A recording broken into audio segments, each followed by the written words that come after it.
강제 동원에 대한 기시다 총리의 사과는 끝내 없었고요. 윤석열 대통령은 구상권 청구 없다 세기를 밟았습니다. 대통령실과 여당의 평가처럼 이번 한일 정상회담이 미래지향적 한일 관계의 시작이었을까요? 야당 입장 들어보겠습니다. 민주당의 홍익표 의원 스튜디오에 직접 나오셨습니다. 안녕하십니까? 네, 반갑습니다.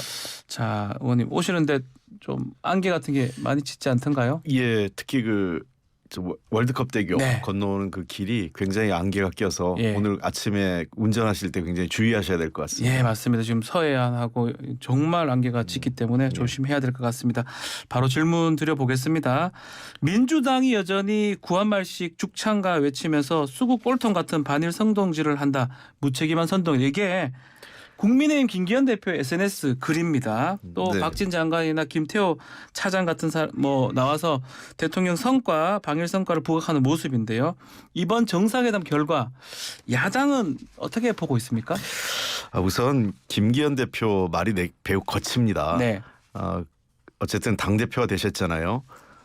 일반 그냥 보통의 일반 의원도 아니시고 네. 당 대표 되신 분이 이런 표현을 쓰는 거는 매우 적절치 않다고 생각을 합니다. 어쨌든 최종적으로 여야가 대치할 때 어떤 협상도 하고 물꼬도 터야 되는 게 당 대표 역할인데 본인이 아직도 당 대표가 어떤 역할이 되는지 자각하지 못하고 있는 것 같아요. 예. 이런 문제 때문에 사실은 김기현 대표를 그 여당 내에서도 우려를 했던 겁니다. 대통령이 그렇게 빌어도 아슬아슬하게 네. 당 대표 됐던 게 그런 건데요. 네. 어쨌든 이번 한일 협상은 전례가 없는 협상이다 이렇게 봅니다. 그 전례가 없는 게 단지 한일 관계뿐만 아니라 외교 관계에서도 이런 협상은 참 드물 거라고 생각을 합니다. 네. 아마 식민지 예를 들면 제국주 시대죠. 네. 19세기 그 당시에 식민지 제국 시대 일방적으로 힘의 우위 관계. 아마 한일 간에 있었다면 강화도 조약 정도. 1870년도 강화도 조약이요? 그렇습니다. 예. 그러니까 그런 힘의 우위 관계가 명백해서 한쪽은 자기 입장을 관철시키고 네. 한쪽은 본인의 입장을 본인의 입장 자체가 없는 거죠. 그쪽이 주장하는 거를 어떻게든 막아내려고 하다가 협상을 밀리고 하면서 하는 협상이 일반적으로 19세기 제국주의 시대에 네. 나타났던 협상 아니겠습니까? 예. 그런 협상 아니고서는 이런 협상을 저는 20세기 소위 현대적 국제 질서, 그러니까 2차 세계대전 이후에 어느 정도는 균형 잡힌 그래도 힘의 우위 관계에 있다 하더라도 외교 관계라는 것이 어떤 힘에 의해서만 이루어지지 않는 시대에선 이런 협상을 본 적은 저는 없다고 봅니다. 자, 그럼에도 이도훈 대통령실 대변인 일본에서 윤 대통령 이동할 때마다 박수 받았고 이 외교는 상대방 마음을 여는 거다. 그러니까 방일외교는 성공이다. 이렇게 또 표현을 했거든요. 일면 맞고 일면 틀린데요. 예. 외교가 상대방의 마음을 얻는 것도 맞지만 네. 우리 국민의 어떤 마음, 우리 국민의 자존심, 대한민국의 국격은 어떻게 되는 건가요? 그러니까 기본적으로 상대방 국민의 마음을 얻기 위해서 다 내주는 협상이라면 누구나 할 수 있겠죠. 그러나 이거는 국가 간의 협상뿐만 아니라 비즈니스, 그러니까 기업 간의 협상에서도 중요한 것은 자기의 이익을 어떻게 관철시키는 거 아니겠습니까? 그러면서 가장 잘 하는 외교는 나의 이익을 관철시키면서 상대방을 기분 나쁘지 않게 하는 거 아니겠어요? 예. 근데 지금은 우리 국민들은 굉장히 뭔가 모욕감도 느끼고 이런 협상이 가능하냐 이런 불쾌감이나 이런 국내적으로 상당히 이 공론이 분열되고 있는 그런 상황임에도 불구하고 일본 사람들이 좋아했다 이렇게 얘기하는 거는 청와대 대변인의 인식치고는 매우 아니하다. 저는 도대체 이런 얘기는 매우 부적절했다 생각을 합니다. 그러면 우리가 얻은 게 뭘까 이런 질문도 좀 중요한데 김태호 국가안보실 1차장은 저희 YTN하고 인터뷰를 했었는데요. 애초에 주고받을 협상 자체를 상정하지 않았다라고 얘기를 합니다. 그러니까 우리가 할 수 있는 걸 먼저 다 하면 일본도 이제 해줄 것이다. 이렇게 좀 기대를 하고 있던데 그 부분 어떻게 보십니까? 그거는 모르겠습니다. 이런 거죠. 우리가 주고받기 협상을 하지 않는다는 건 네. 결국은 다음에라도 받을 게 있다 이런 얘기하는 거 아니겠습니까? 주고받기라는 거는. 네. 그러니까 지금 안 받을 뿐이지. 그렇다면 이번 협상에서 다음에 받을 거에 대한 것이 요구되거나 그런 움직임이 있거나 이런 게 나와야 되는 거죠. 네. 근데 우리가 할 것만 다 하고 상대방을 하지 않는다? 그러면 그 협상은 기울어진 협상이고 잘못된 협상이죠. 외교라는 것은 주고받는 게 기본입니다. 주고받아야 된다. 그렇습니다. 그렇다면 예를 들면 뭐 그 최근에 여권 인사들이 네. 과거 김대중 대통령 햇볕 정책 얘기하면서 선공후득 얘기합니다. 네. 먼저 주고 나중에 얻는다. 자 그러면 우리 정부가 나중에 얻을 게 뭔지를 분명히 얘기해야 됩니다. 나중에 얻을 게 뭐죠? 그걸 설명 안 하고 있지 않습니까? 예. 우리는 뭘 얻겠다. 예. 그럼 일본이 예컨대 그 뭐 더 이상 독도에 대한 영유권 주장을 하지 않겠다든지. 그다음에 그 야스쿠니 신사에 대한 뭐 참배를 하지 않겠다든지. 다시 하지 않겠다. 예. 예. 뭐 이런 것들이 다음에 있다면 모르겠지만 그런 것도 없지 않습니까? 네. 하나도 없다. 예. 그러니까 정부가 예. 설명할 수는 있겠어요. 우리가 나중에 얻을 게 뭔지를. 그러면 기다려 보겠어요. 그 얘기도 하거든요. 김태호 차장이 그동안 일본이 공식적으로 20차례 넘게 사과를 했고 기시다 총리도 2015년도 위안부 합의 당사자 중에 한 명인데 이 정도면 뭐 통렬한 반성과 사과가 있다고 보는 게 맞지 않나 이렇게 또 얘기를 하더라고요. 김태호 차장의 관점은 어디에 있는지 모르겠습니다만 사과의 그 내용은 그 사과가 받아들이려면 몇 가지가 있어야 될 것 같아요. 네. 사과는 그 피해자가 원하면 늘 반복적으로 해야 되는 겁니다. 네. 그리고 두 번째는 그러한 사과를 뒤집거나 또는 그러한 사과에 반하는 행위를 하지 않아야 되는 겁니다. 근데 일본 정부가 그 역대 사과를 많이 한 이유는 한 번도 제대로 된 사과를 하지 않았기 때문에 계속적으로 사과를 요청을 했었던 거고요. 예. 마지못해 사과를 했죠. 그리고 두 번째는 계속적으로 그런 사과를 뒤집는 행위를 반복해왔습니다. 사과를 뒤집으니까 계속 또 사과를 하게 되고 한다는 그러니까 거죠. 우리가 예를 들면 예. 무라야마다마라든지 고노다마 같은 게 있었습니다. 근데 그런 것들 다 또 뒤집는 행태를 그 일본 정부가 특히 아베 내각에서 많이 반복적으로 있었죠. 네. 그러니까 이게 뭐냐 그러면 일본 정부 입장이 어떤 거냐 이런 걸 반복 묻게 되는 거고요. 그리고 독일의 사례를 그냥 간단하게 비교하면 될 것 같습니다. 독일요? 예. 2차 세계대전 당시에 전범 국가인 독일과 일본을 비교했을 때 과연 일본이 독일만큼의 그러한 절실한 사과를 했느냐.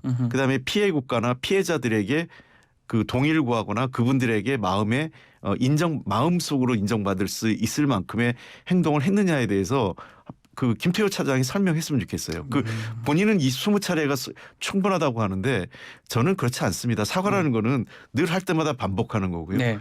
그래서 저는 이번 그 김태호 차장의 인식은 매우 그 역사 인식에 대한 부적절한 본인의 그 입장을 표현된 거다 이렇게 봅니다. 다시 또 놀라야 되는 것 중에 하나가 독도하고 위안부 문제거든요.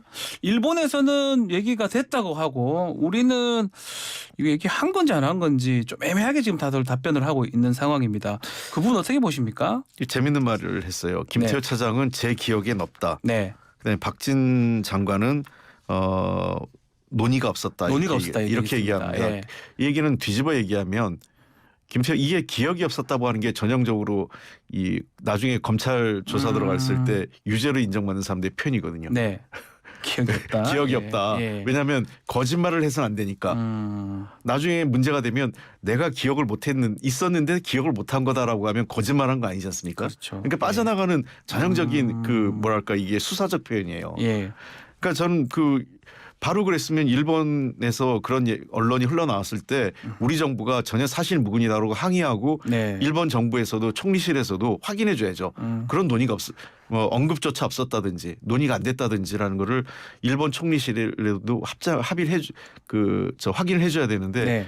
아무런 우리 정부의 항의도 없고 일본 총리실에서도 확인도 안 해주는 겁니다. 이 네. 얘기는 결국은 이 기시다 총리는 독도 영유권 주장을 했던 거고요. 일본 측 주장을. 네. 그러니까 아마 일본 측 주장이 그런 것 같아요. 국제사법재판소로 가서 이 문제를 따져보자. 이렇게 예. 얘기를 했을 건데 네. 우리 윤석열 대통령이 그 자리에서 독도는 역사적으로 그 우리의 그 한반도의 실질적인 그 영토였고 한 번도 실효적 지배권이 넘어간 적이 없기 때문에 그건 부적절하다. 네. 라는 얘기를 안 하셨다는 거예요. 이 말을 안 했다는 거죠. 그렇죠. 예. 그러니까 그냥 묵묵부답을 하셨던 예. 것 같아요. 예. 그러니까 논의가 없었다는. 그러니까 저는 답답한 거는 상대가 어떤 주장, 불합리한 주장을 했을 때 네. 최소한 우리의 입장은 이거다라는 얘기를 해줘야 되는 건데 그저 그 상대방 마음을 열기 위해서 상대방의 기분을 언짢게 하지 않기 위해서 이렇게 했다. 이런 저는 이해가 할 수 없는 거죠. 특히 김태호 예. 그 차장 얘기가 그런 게 있잖아요. 상대방이 받을 수 없는 걸 주장하고 있다. 그 길거리 세력들이. 그렇죠. 예, 집회에서요. 외교가 상대방이 받을 수 있는 것만 주장하면 외교관의 전문성이 필요 없겠죠. 우리 박 변호사 그 박지훈 앵커께서도 그러시잖아요. 상대방하고 뭔가 설득할 때 그렇죠. 상대방이 받을 것만 주장하면 그럼 뭐 설득할 필요도 없는 거죠. 자, 그렇다면 앞으로도 지금 초계기 문제도 남아 있고 소녀상 또 특히 후쿠시마 오염수 방류까지 민감한 현안들이 좀 많은 것 같은데 한일 간에 이게 일본에서 계속 무슨 요구를 좀 이어갈지 이런 부분 우려하는 건가요? 네, 이미 후쿠시마 오염수 방류 네. 문제하고 후쿠시마 농산물에 대한 규제 완화 문제는 이미 얘기를 한 것 같아요. 네. 예. 그래서 앞으로 일본 정부는 그 시체말로 표현해서 이미 한국 정부가 그 자신들의 주장에 대해서 뭐라 그럴까요? 그냥 그 뭐 마음의 문을 좋게 표현하면 마음의 네. 문을 연 거고 뭐 속된 표현으로 하면은 그냥 뭐 아무런 저항 없이 그냥 네. 받아들일 태세라면 이번 기회에 묵은 과제를 다 털고 싶겠죠. 하고 싶은 거 다 한다 이 예, 말씀인가요? 그렇죠. 예. 알겠습니다. 또 다른 얘기도 좀 질문 드려보면 지금 미사일을 지금 북한이 지금 계속 쏘고 있는데 또 북한 또 잘 아시니까요. 그 의도가 뭘까요? 김정은 오늘 또 핵위협을 했거든요. 적의 공격 가할 수단으로 핵 얘기를 또 해버렸어요. 지금 그 한미 간의 군사훈련이 네. 이루어지지 않습니까? 오늘부터 합니다. 예, 예. 한미 간의 군사훈련이 전례 없이 규모가 크고 실질적으로 이제 북한이 가장 우려하는 상륙훈련까지 네. 이루어지고 있기 때문에 북한으로서는 이번에 상당한 위협을 높일 것 같아요. 북한도요. 네. 그러니까 뭐 이미 북한이 계속적으로 한반도 위기 상황을 고조시켜 왔고 그것이 바람직하지 않음에도 불구하고 북한은 그러한 선택을 했고 아마 한반도 위기 상황 계속 고조될 가능성이 높다고 봅니다. 네. 지금 단계에서 아쉬운 거는 남북 대화도 없고 북미 대화도 없고 그리고 실질적으로 미국과 중국 러시아 관계도 매우 안 좋은 상황에서 이 한반도 상황이 어떤 제어할 수 있는 어떤 메커니즘이 전혀 존재하지 않고 작동하지 않는 것이 굉장히 우려됩니다. 알겠습니다. 자, 당내 현안 질문도 좀 드려보겠습니다. 원내대표 출마 뜻을 밝혔습니다. 확고하신 겁니까? 근데 아직 공식적으로 일정이 네. 확정되지 않았기 때문에 여러 두루두루 의원님들의 의견도 듣고 또 주변의 뜻을 모아가고 있습니다. 특히 지금 원래 지금 성동인데 중구 성동갑 지역구를 서초로 지금 옮기면서 동일 지역구 3선 초과 금지 이걸 이 정치 개혁 중에 하나인데 민주당이 내세우는 이거를 몸소 지금 실천하는 의원으로 평가를 받고 있는데 원내대표 선거 자체가 의원들이 이제 선거하는 거니까 이런 부분은 긍정적으로 볼 가능성도 높아요. 왜냐하면 다른 분들은 못 하는 거잖아요. 겁이 나서 서초 못 가는 거잖아요. 아무래도 의원님들 만나 네. 보면 관련된 말씀하신 분이 많이 있습니다. 실제로 저야말로 그래서 제가 이제 주로 의원님한테 드린 거는 제가 다 어떤 의미에서 내려놓고 지역을 바꾼 거고요. 네. 두 번째는 저야말로 민주당이 변해야만 그것도 크게 변하고 국민들의 마음을 많이 얻어야만 그래도 이길까 말까 하는 지역이죠. 예. 그렇기 때문에 민주당의 변화가 누구보다 절실하고요. 또 많은 분들이 우려하는 것처럼 제가 이제 와서 어떤 어떤 당의 네. 어떤 변화를 이끌어가는 데 있어서 누구의 눈치거나 누구 때문에 할 말 못하거나 또 어느 것에 눈치 볼 필요가 없는 상황이지 않습니까? 네. 그래서 저야말로 당원들과 그다음에 우리 의원님들의 뜻을 잘 받아서 당을 안정적으로 그다음에 총선에 승리할 수 있도록 최선을 다해서 당의 어떤 여러 가지 뜻을 모아갈 수 있다 이렇게 생각을 합니다. 의원님께서는 당내 최대 의원 모임 더 좋은 미래 소속이신데 최근 이재명 대표하고 만남이 있었는데요. 전면적인 인적 쇄신을 좀 요구했고 이재명 대표가 총선 승리를 위해서는 어떠한 일도 할 수 있다 이렇게 메시지 냈습니다. 네. 어떠한 일도 할 수 있다. 이게 어떻게 해석이 되는 겁니까? 사실은 총선 결과가 누구보다 중요한 분이 아마 이재명 대표일 겁니다. 이재명 대표가 이미 똑같은 말씀을 의원총회에서 한번 말씀하셨어요. 네. 나야말로 총선의 승리가 절실하고 총선 결과에 따라 나의 모든 것이 결정된다 이렇게 말씀하셨거든요. 그래서 총선 승리 저는 지금의 그 상황이 이재명 당대표 말씀처럼 당대표에서부터 국회의원 그리고 일선에 있는 모든 당원들까지 총선 승리를 위해서라면은 네. 모든 일의 선택과 모든 결정의 기준은 총선 승리에 있다 이렇게 봅니다. 그런 의미지 뭐 다른 뭐 또 더 큰 그건 없을 것이다. 그거는 이제 정치라는 거는 그 상황에 따라서 네. 그때 그러니까 기준과 원칙이 정해지면 상황에 따라서는 그에 맞는 결정을 하게 되는 거죠. 네. 자, 그리고 저기 박지원 전 원장이 저희 방송에 나와가지고 문 전 대통령 만나서 좀 이재명 대표 중심으로 좀 뭉쳐라 이런 얘기를 좀 했다고 하는데 또 이상민 의원은 또 나가서 뭐 꼬북 뭐 이런 얘기에 반발을 또 했는데 또 박용진 의원은 가서 또 그것도 아닌 것처럼 또 얘기가 되고 있거든요. 그 부분 어떻게 봐야 됩니까? 이거야말로 정말 각자의 해석인 네. 것 같습니다. 문재인 전 대통령께서는 아마 가시면 여러 가지 네. 상황에 대해서 그 말씀하실 거 아니겠습니까? 근데 그 일부분만 따서 발췌를 하면 왜곡되거나 또는 아하. 뜻이 달라질 수 있다고 생각을 합니다. 예. 우선 박지원 대표님 말씀은 뭐 틀린 얘기는 아니죠. 문재인 대통령 입장에서는 지금 현재로서는 뭐 대안이냐 이게 중요한 게 아니라 당원들이 선출한 당 대표가 특별한 절차적 사유 그 절차적으로 어떤 밟지 않고 당 대표를 물러나게 해서는 잘못된 거 아니냐. 일단 당 대표를 중심으로 당을 안정적으로 끌어가고 노력해야 되는 시기 아니냐라고 네. 말씀하신 거는 매우 원론적으로 타당한 말씀이고요.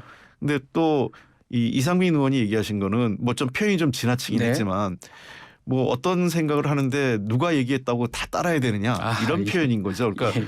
그래서 이제 어떻게 전달하냐의 뉘앙스의 차이인 것 같고요. 뭐 박용진 의원이 얘기할 때도 뭐 대통령 문재인 대통령께서는 어쨌든 당이 변해야 되지 않느냐 혁신을 강조하신 거고 저는 어느 것 하나 뭐 이렇게 틀린 얘기는 아니라고 생각합니다. 다 같은 말 중에 하나다. 예. 그 인적 쇄신 관련해서 사무총장은 인적 쇄신이 될 수가 없다. 친명계가 그렇게 얘기를 했습니다. 그러면서 결국은 뭐 전략기획위원장 지명직 최고 이 정도 얘기가 하고 있는데 그 부분은 어떻게 보십니까?